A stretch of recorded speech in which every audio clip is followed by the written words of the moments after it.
Well, thank you, Manny, for those introductions. Thank all of you for being here. I always start in any type of format thanking a group of people who are not here. The men and women who allow us, because they volunteered to live in freedom. Let's thank the men and women of the United States Armed Forces. Can we, please? Thank you. And the first responders, the police officers. In the state of Florida, we revere you. So thank you. I think that's a good thing to start off with, but it's worth noting, we were just talking backstage, you can't even take that kind of thankfulness for granted. Like South by Southwest, they for years have had the Army as one of their biggest sponsors. Anduril has been a sponsor. We've done stuff out there. And then last year, after the show, they said, we're banning the Army. We're banning any company that works with the military, anyone who builds weapons in any way. And so I can't even go to South by Southwest anymore. But I mean, you can't take for granted that people necessarily appreciate that. And that's so sad because again, that'll never happen here. It will never happen in Florida, and as hell, it will not happen here on Emerge. So you all heard what Manny just said, and it's true. You basically, correct me if I'm wrong, were tinkering in your garage, coming up with ideas, and by the way, you continue to tinker. That's an interesting thing. I hope we have an opportunity. Try to make time. Yeah.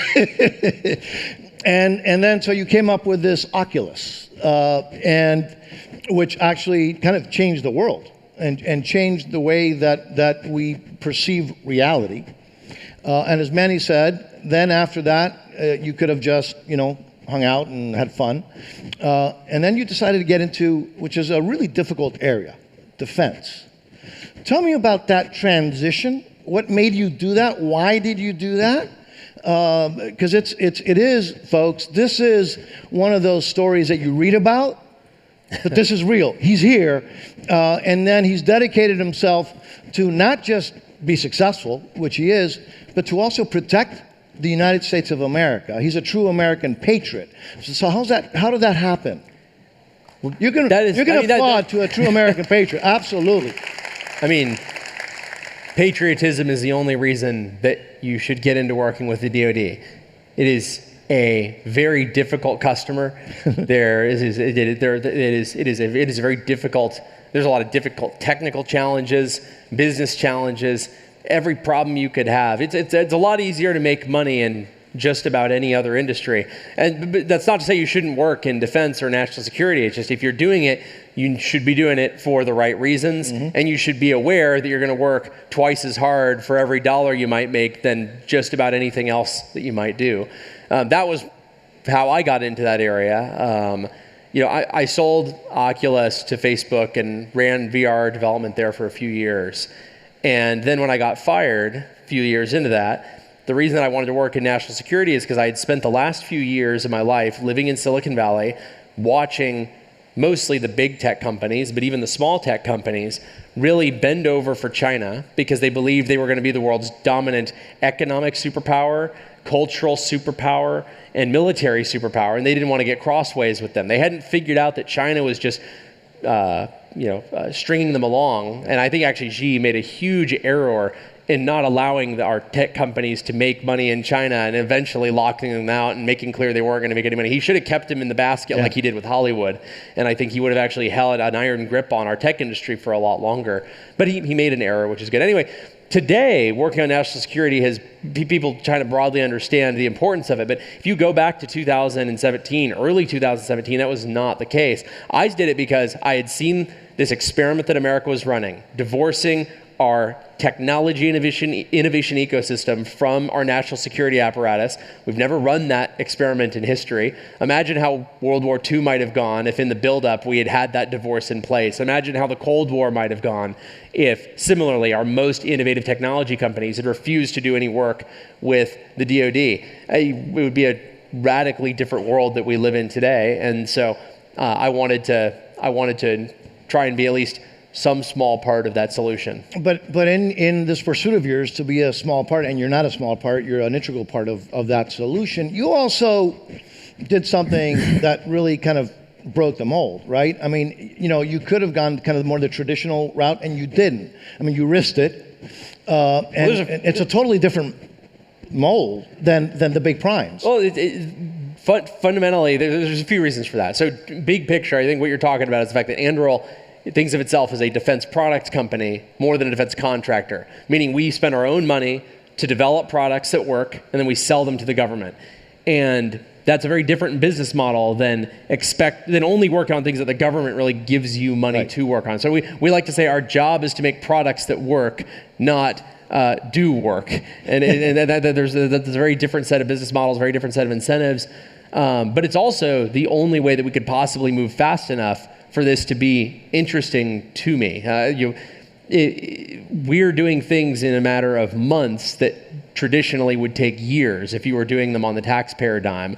And a lot of times us having skin in the game allows us to do things that nobody wants us to do. There's things that we've built where we've been told by customers explicitly that they do not think we'll be able to pull it off, that they will not fund it for that reason. They're trying to be good stewards of taxpayer money. I get that. But sometimes you get it done. But then we get it done using our own money. And then and at your own risk. The funny thing is, though, you're saying, it's this radical concept, this amazing innovation, and it is unusual in the defense ecosystem. But what's so bizarre about it is that our business model is the standard business model for every other industry. I mean, could you imagine if you had a car company? Imagine if I'm like, you see if somebody, he said, you have this crazy model.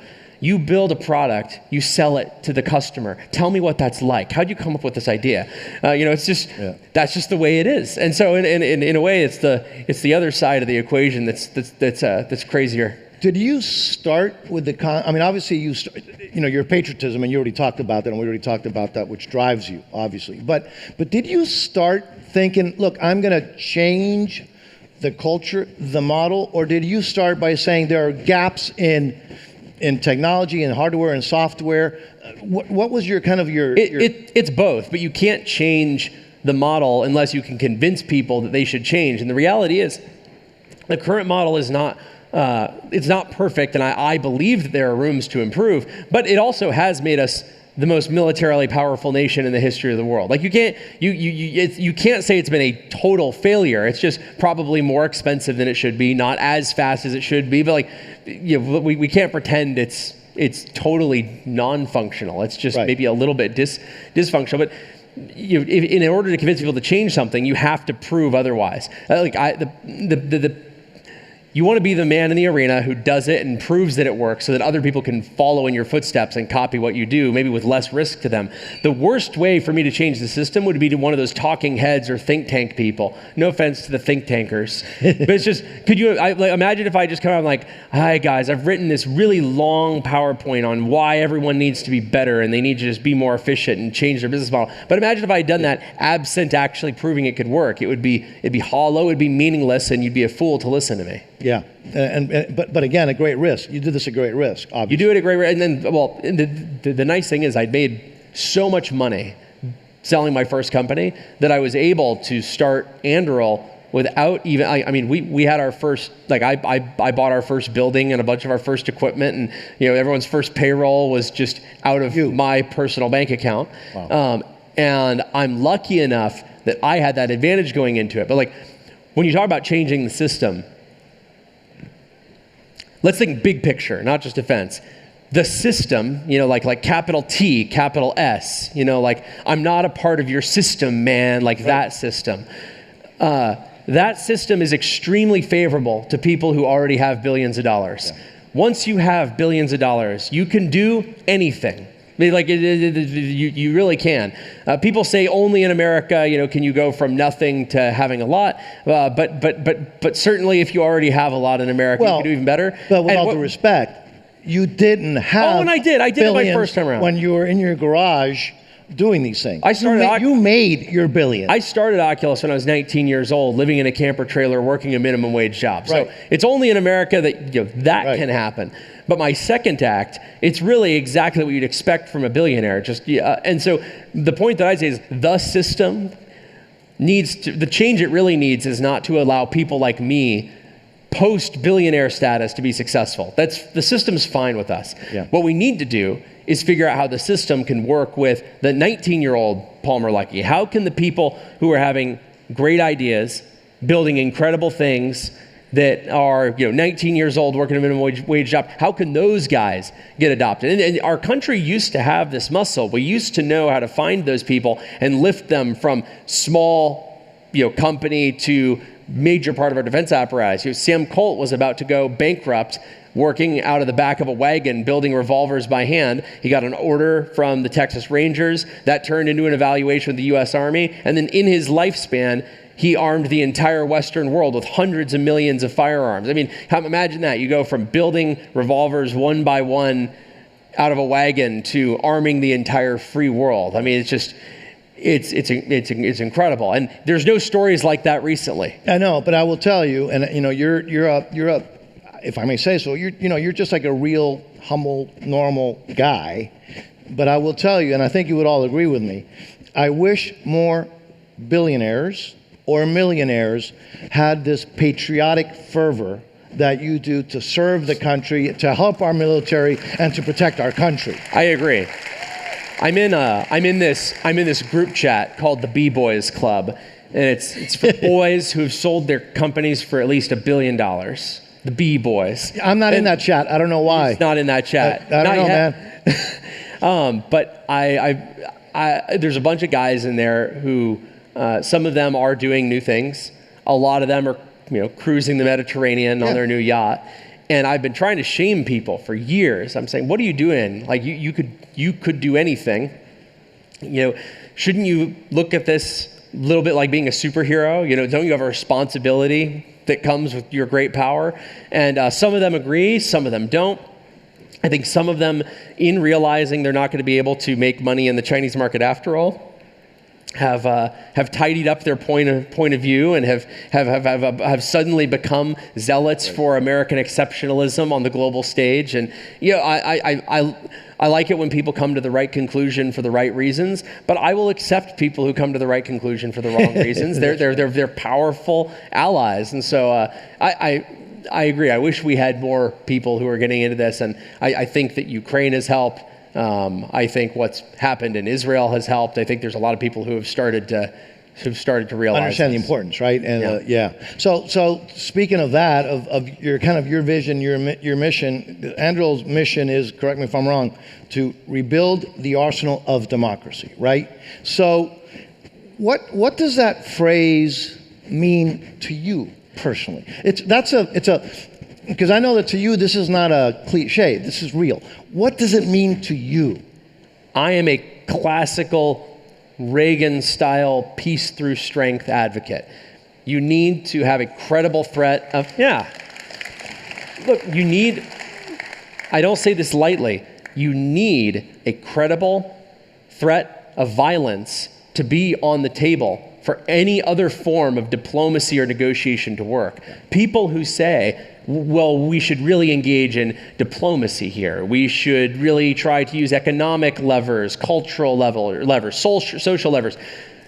Those levers are much more effective when you have a specter lurking in the background for the bad guys to consider. And it also works better with our allies when you have that same specter on their side, when they know that you're going to be working towards their interests and to keep them safe. I've been saying for a few years now that the United States has been in a transitioning role, I think, not as the world police, but as the world gun store, right? I think the days of us sending hundreds of thousands of people overseas to die for other people's countries, I think they will largely come to an end. And we can instead focus on, arming these people with the tools they need to fight for themselves, and then assisting in a capacity that hopefully minimizes the loss of life on the part of the United States Armed Forces. And when we talk about rebuilding the arsenal of democracy, we mean this in a very real, practical sense. You need to literally build lots of arms. If you are going to be the world's gun store, if your diplomacy is going to be underpinned by this promise that we will be there for you, that we are going to give you the tools you need, you need to actually be able to back that up. Imagine a gun store that has no stock. Imagine a gun store that has a couple things on the shelf, and then the moment a minor conflict breaks out, it runs out, and you're not able to sell to anyone anymore. That is the position that a lot of our allies have seen come true because of Ukraine, because of Israel. And they look and say, well, the United States can claim they're going to help us all they want, but we know they can't make enough artillery shells. We know they can't make enough missiles. We know they can't make enough aircraft. We know that U.S. war games, our own war games, show that we would run out of almost all of our critical precision munitions in a week or so of real conflict. Well, what do you do on day 100? What do you do on day 1,000 of that conflict? What do you do when China has literally 350 times more shipbuilding capacity than we do? Like, it's almost unfathomable. You can't think that. I wish I could put a chart up here. The problem is the charts, they're almost impossible to communicate. Like, if I were to put the number of ships that we could build in a military conflict with the shipyards we have, and I put, a few dozen ships on a board, the Chinese equivalent is thousands of ships. They're just single pixel dots on the screen. You can't even tell that it's a chart. It's an extraordinarily bad situation we're in if we don't have an arsenal that can underpin our democracy and the ones that we support around the world. And without that, diplomacy never works, and that's right. It all becomes a empty, hollow, right? Well, this is what everyone said pre-Ukraine invasion. I mean, I've been saying that the last 2 years have been the Palmer Luckey "I told you so" tour. Because when I started Anduril, there were a lot of people that some people believed to be intelligent, who believed in this concept of the end of history. It's like people who always think the world is about to end, except the opposite. They think the world can never end. They think the moment they live in is the first time in history that peace is forever, that war is over, that economic ties preclude any sort of large-scale conflict. There are no thugs around the world. There are no evil. They think that nicely worded but stern letters in the United Nations are going to stop the bad guys. And the problem is that these are people who look at a peace that was built by massive, overwhelming threat of force, and then they live in the world that came out of that and say, oh, well, this is just how things are now. No, you have to look at how we got there and realize that human nature does not suggest that we will be so lucky as to be the first people to live in a time with nobody who wants what that guy over there has. I mean, how long has that been going on? Ever.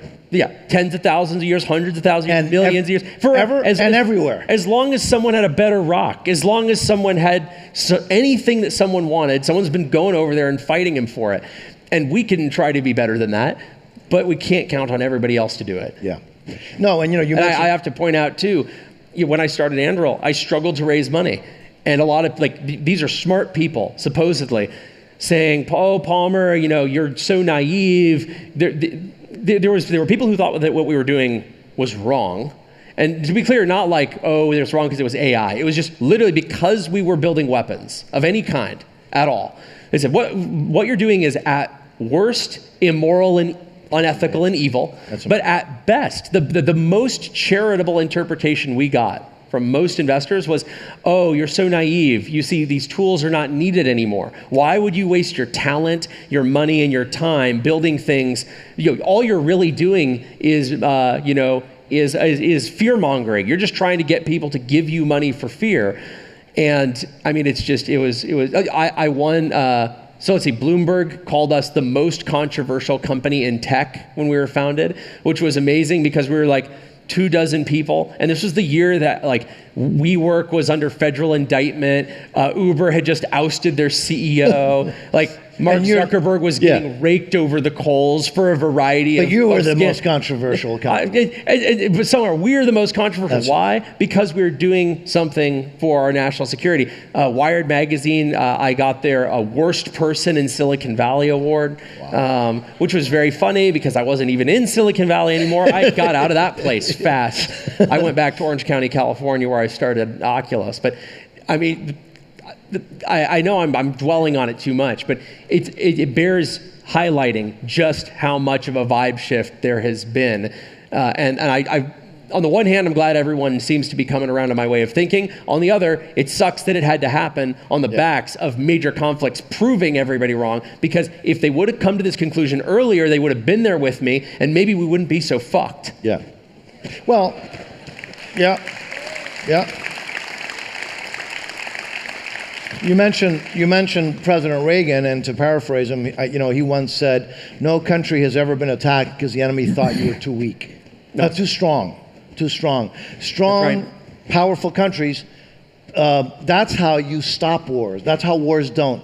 Looking at it from the other angle, wars are started by countries that disagree as to who will win. Right? If there's disagreement between the parties, war is possible. It's extremely rare for a war to start when both parties have an opinion as to who will win and are aligned in that opinion. That's right. And the people will point out, and I can already see the people on Twitter or X saying, but Palmer, what about this extremist group? What about this country? It is true. There are irrational actors. There are some people who believe they can win by losing. Every guy who's ever put on a suicide vest thought he could win by losing.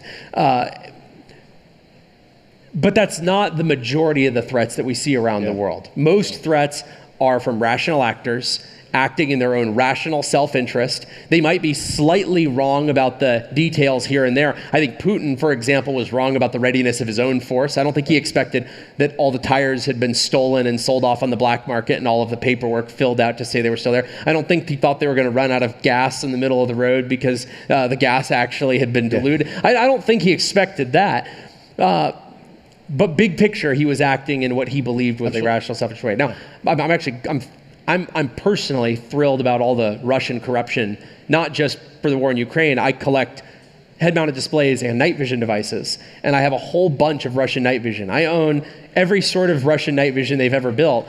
And so there's some guy somewhere, Ivan is taking open the box and he's stealing the night vision and he's checking it back in on the PACE paperwork, and then he's selling it on eBay to me. And I just want to thank Ivan for getting me that night vision so it's not in Ukraine. You mentioned China. Yeah. And you mentioned the issue of shipbuilding. But it's not just in hardware. It's also in technology, right? And cyber. That China is really, I think, I will tell you, probably the existential threat. Clearly the future existential threat, if not the present, for the United States and for the world, I think, is the Communist Party of China. So absolutely. And again, it's cyber, it's technology, it's everything you can think of. So from your perspective, how does the U.S. and our allies, how do we position ourselves to not only just compete, but to stay ahead in this, really what is becoming, right, a technological arms race, as well as a hardware arms race? So I know a lot about China. I was part of the problem for years. I made millions of virtual reality headsets in China. I used to spend a lot of time there. If I had no national allegiance and I was just a guy who wanted to get stuff done and make money, or even just the pure technologist. If I wanted to make money, if I wanted to make a difference, if I wanted to get stuff done with a state apparatus, which for all of its problems is very supportive of their technology industry, I would probably just move to Shenzhen if I had absolutely no national allegiance. So thank goodness I do. Thanks goodness so many people do. But I mean, very, very big picture. The micro part is easy to get wrapped up in. They're doing better on shipbuilding. They're doing better on maybe microprocessors. They're doing better on manufacturing this or on building transportation infrastructure. But the very big picture here is that China has an enormous number of people. And if somehow they can manage their demographic problems and their debt problems and their hollow GDP problems and their real estate problems, there's a lot of problems they got to juggle. But if they juggle them and if they can continue to pull their country up out of being a rural agrarian society and into being a quasi-capitalist, mercantilist manufacturing powerhouse, and if they can keep bringing up the average earning potential and education level of everyone in China at the rate they've been doing, big picture, they're just a bigger, smarter country than we are. That's actually where we get screwed in the end. How do you beat a country that is bigger than you, where everyone makes as much or more economic value than you and is in many ways smarter than you, where they have an education system. And remember, I'm not making a cultural value here. They don't value things like free speech. They are very, very collectivist, which I think puts a ceiling on certain types of individual accomplishment. But big picture, they are doing better than us on math education, science education, in the things that are hard, hard fixed facts versus, more cultural. They're doing an extraordinarily good job. And so the point that I make to people is, how can we win? And they say, well, America's exceptional and, we're just so great. I think we're great, but I don't think we're so great that we can beat a nation of 2 billion people with barely 350 million people if they manage to pull themselves to even a fraction of our level of productivity and creativity. And so, if we don't get our act together as well, right? Sort of. I'm going in a different direction than you might expect. Yes, we need to get our act together. And yes, we need to do better at manufacturing, at defense, and all these things. But everything's just biting around the margins if we're 350 million people and there are 2 billion people who are roughly the same. So what I'm really getting at is we need way more people. Okay? Get on it. I'm not even joking. The point is, how exceptional do we have to be to achieve, at suppose, a 10-to-1 ratio forever in perpetuity? It's not practical. It's not logical. I'm not one of those people who uses false charges of racism in either direction. But I'm going to do something very, very rare. I'm going to say it's even possibly a racist thing to believe that we can be so much better than China and the Chinese people, that we'll just be better than them with a tiny fraction of the people. And so, we need to do better. That's table stakes. Let's do the best with what we got. We need to start doing that. But we also just need a lot more people. We need 1 billion Americans minimum, probably more like 2 or 3 billion. We need them with better demographics, better natural resources. That's how I think we actually win. And I'll end with this. The Dutch were the most powerful navy in the world. They didn't stop being the most powerful nation in the world because they didn't quite get their shit together on factories, or because another nation got a little better at shipbuilding. It's because they became economically irrelevant. What was the last time you worried about some wooden shoes walking down your hallway in the middle of the night, right? Nobody thinks about the Dutch. I'm sorry if anyone's Dutch, and I have no problem with them, but just to make the point, they went from being the world's most powerful navy and economic force all over the world to just so small relative to everyone else's growth as to be economically irrelevant. There was a time where the United States even had to think about the Dutch. And I mean, we don't. Yeah. So, all right. I don't think China does either, for what it's worth. Interesting. So, in the meantime of people getting to it, as you said. Get to it. Right, get to it. 2.1 kids minimum, that's replacement rate. Well, tell me, that's the bare minimum. And if you don't hit that, if you're, my time is worth so much more. I mean, it's one thing if you can't have kids. This is not a constituted endorsement by me, by the way. I just want to make sure. If you can have kids, and you I feel strongly about this, that people who can have kids and do not are effectively, whether they mean to or not, saying my time is too valuable. I'm outsourcing the maintenance of our population and the growth of our population to other people whose time is less valuable than me. I think that leads to a really bad mental split and sort of an elites and the breeding population mentality, and that's an issue in the West, by the way. That's an issue in the West. That's not in the United States phenomenon. In Europe, you're seeing it is a problem. It is a problem everywhere. We're not as bad as South Korea, which is now down to 0.67 kids per average per woman.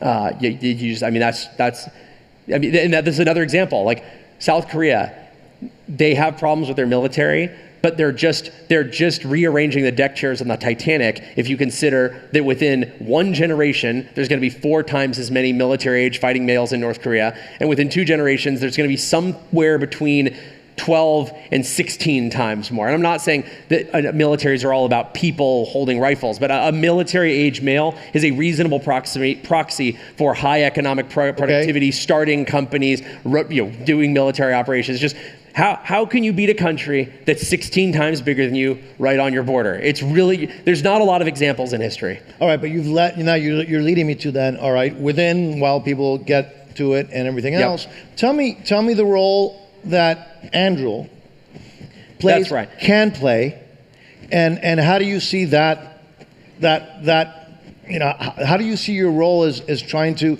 make sure that we continue to be the best, strongest military, so that dealing with all these issues that you just mentioned, we don't become vulnerable? I mean, it's the promise of technology in every industry. We need to do more with less.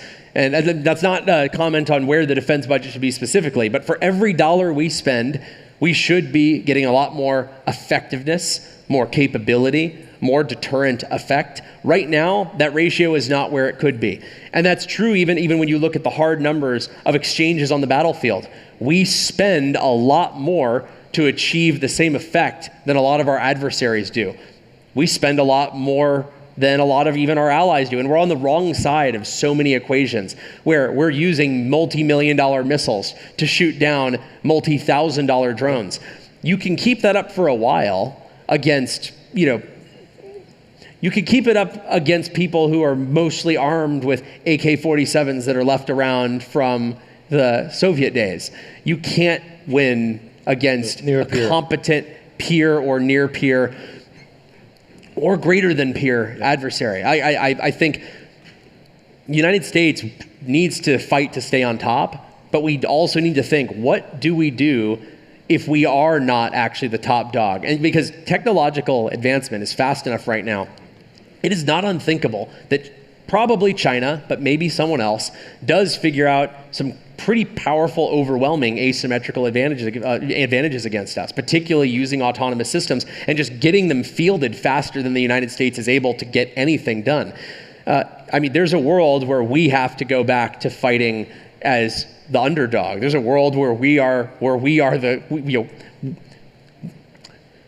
militia trying to fight the redcoats again. But that's really kind of what you're trying to avoid. It's what I'm trying to avoid. Look, I started Anduril so that I could pull people out of tech, put them to work under a business model and incentive structure that rewards moving very fast, building the right thing, reusing as many capabilities as you can, rather than trying to build everything from scratch, and try to get it done fast. Like, we have this internal mantra of months, not years, which I actually stole from my previous company, Oculus. But it's a good one. If you can't get something done in months, not years, you either need to figure out how to do it better or not do it at all and do something else entirely, because we don't have time for business as usual. We don't have time to spend a decade figuring this out. The consensus is that China has a window to move, and it is going to be in single-digit years from now. You go to war with the tools you have, not the tools you wish you had. And so prototypes don't really matter. Ideas don't matter. White papers and policy reports, they don't matter. What matters is what you actually have in the depot, in your arsenal, that you can actually put to war immediately. And so that's what Anduril is all about. It's about making sure we have as much of the right stuff ready to go ahead of time as possible. Which is also, again, because the goal is to avoid war. That's right. And if you don't do that, you have no deterrence. And I mean, we're putting a lot of our own money into this. We just announced a new $900 million factory in Columbus, Ohio. We have a huge facility near Atlanta. We, of course, have our facility out in California, which Florida's a really good place to invest. I want to let you know. Well, okay, look, I totally agree. And by the way, Florida was in the running along with Ohio, and you guys need to take some notes from the Jobs Ohio people. They did a really, really good job of making sure that we wanted to be there. I like Florida too. I told you, and I'll tell everybody else, I used to spend a lot of summers out in the Keys with my aunt because she lived there, and I mean I love this area. I love Florida, so I would love to be doing it. We just got to figure out how to make it work. Yeah, how to be competitive, right? Yeah, that's right. So we just spent a lot of time talking about real life. Nobody write a story saying I said Florida's not competitive. That's not what I said. I just said that in the end, Jobs Ohio managed to edge it out. Well, that's just an incentive to do better, actually. That's right. For Florida. So we were talking. You were talking. We were talking about reality, the situation. So what I find as on the defense subcommittee of the appropriations committee is that, and we get all these classified briefings. If I could stop you for a sec, how many people knew he was on that committee? That's pretty good. We got a handful of people here, but it's probably amazing how many people, even your own constituents, probably don't actually track that part of your job. Because so much of it, I feel like so much of the narrative these days is culture war issues, and I'm a culture warrior through and through. I'm tweeting like anyone. I feel like you're actually in a really critical role that's probably not as high visibility as a lot of the things that people on Fox News want to talk about. Well, and again, right, and because it is, a lot of the stuff that we do, as you know, is in skiffs, right, is classified. Right. But doesn't really make for a good soundbite on TV. And you can't talk about exactly. it, right? Even if you, right. So, but it's interesting, one of the things that, those of us in that subcommittee talk about a lot internally is we wish that the rest of Congress, forget about, the American people at large, that the rest of Congress got the briefings that we get, because then there would be a clamor to do more on defense. Well, you see, and more for defense. I think that this is.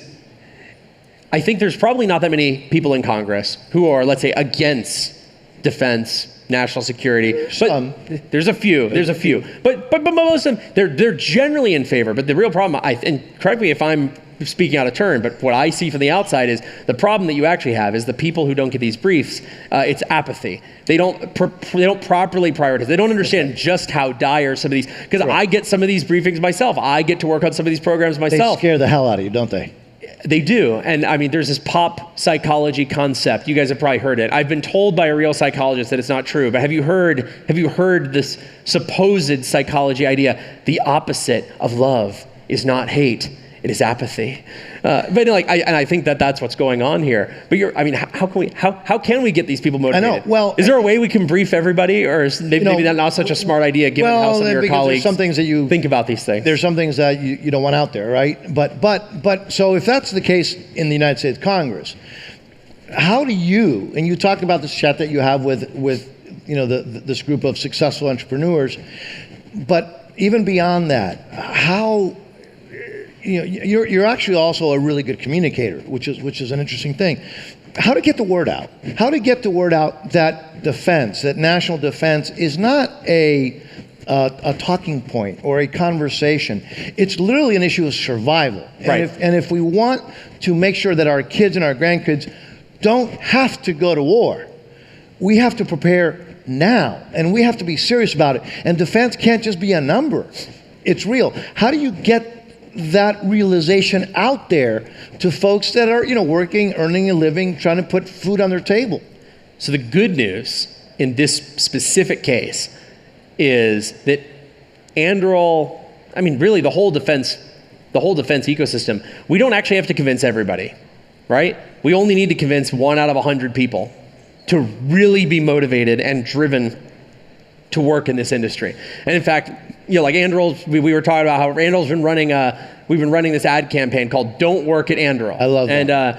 And it's telling people all the reasons you shouldn't work at Anduril. It's laying out that we don't believe in working remotely. It's working out that everyone has to work in the field as part of their job. It's laying out the hours. It's laying out that you're on call at all times. It's laying on call that you are expected to be on call over your own family. And the reason for that is because when you're a company that is, let's say you're a Google. They need to hire from everywhere. They want to hire everybody. Their main challenge is, getting people to be interested. Right now, there's a moment where so many people feel called to work on national security. Like, I'd say it's not hard to find people who want to work in an abstract way. But our problem is not attracting people in general. It's actually scaring away most of those people, saying, are you sure this is what you want? Are you sure this is what you want to work on? Because I'd say right now, it's easy to find people who understand generally that this is an important problem of the moment. They're like, okay, I now understand. It's more important for me to work on national security than better advertising technology. Maybe I don't need to do NFTs. I'm sorry, NFT people. And the important part is to spook away all the people who don't understand just how hard this is, that this isn't just another fun fad they should jump on for a moment. They need to be committed. They need to put in the time. So I would actually flip it around. The hard part isn't convincing people that this is important right now. It might become harder again someday, but right now it's easy to get people to care. But Palmer, it's hard to get the right people to care. But I think that's, with all due respect, I think you're a big part of the reason for that. I'm happy to take credit for it. Well, because we know example after example after example. We just talked about what happened in Austin when they threw out the military. It's crazy, right? And we've seen examples of, I won't mention names of folks in tech that didn't want to deal with our military, but we're really happy to deal with communist China. Right? I will interrupt and say though, I actually, and I shouldn't even say this, but I'm going to say it anyway. Well, it's only, nobody's listening. It's just only us here. It's just here. South by Southwest banning the Army and Anduril is actually great for the Army and Anduril, in my opinion. And here's why.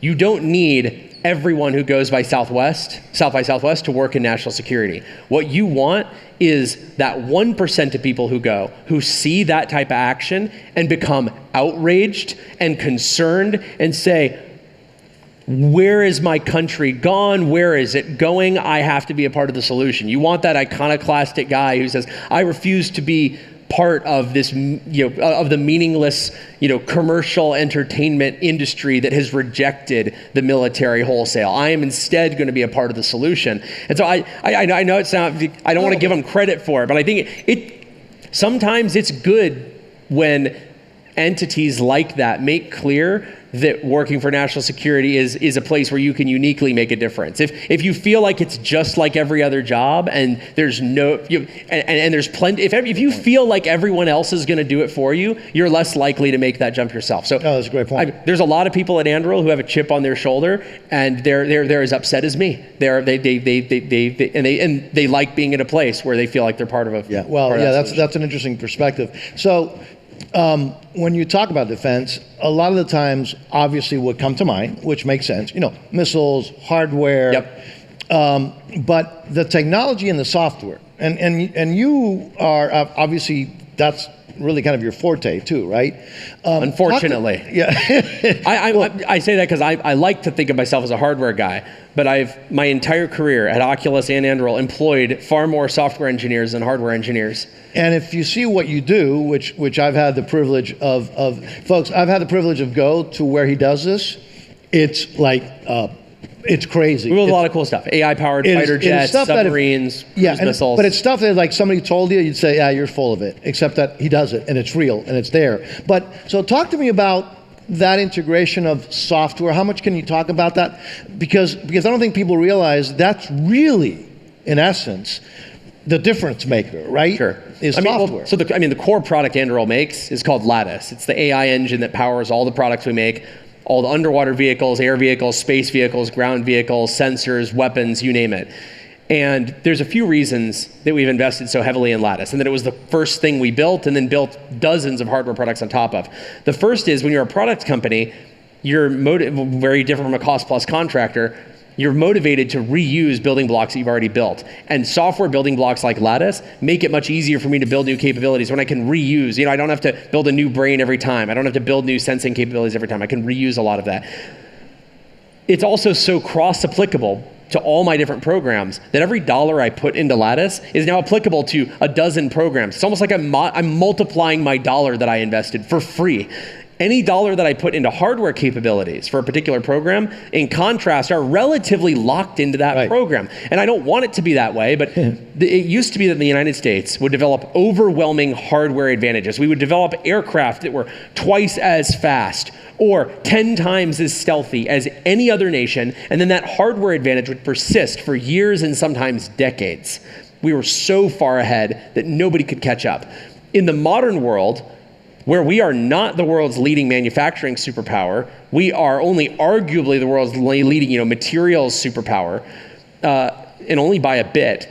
The idea of hardware advantages that persist for decades is a thing of the past. If you build a plane that it was somehow 5 times as fast as every other plane, people are going to figure it out. They're going to copy it. They're going to steal it, and they're going to build something that maybe isn't 5 times as fast as their old plane, but it's 4 times as fast. You're not going to have an overwhelming disparity. The place where I think there is still room for an overwhelming advantage is actually largely in the domain of software. It's making decisions much faster, It's making decisions that are much better. It's turning every sensor into a sensor for every effector and vice versa, building a very comprehensive and cohesive fighting machine where the parts are able to fight a lot better than they would ever be able to fight on their own. I mean,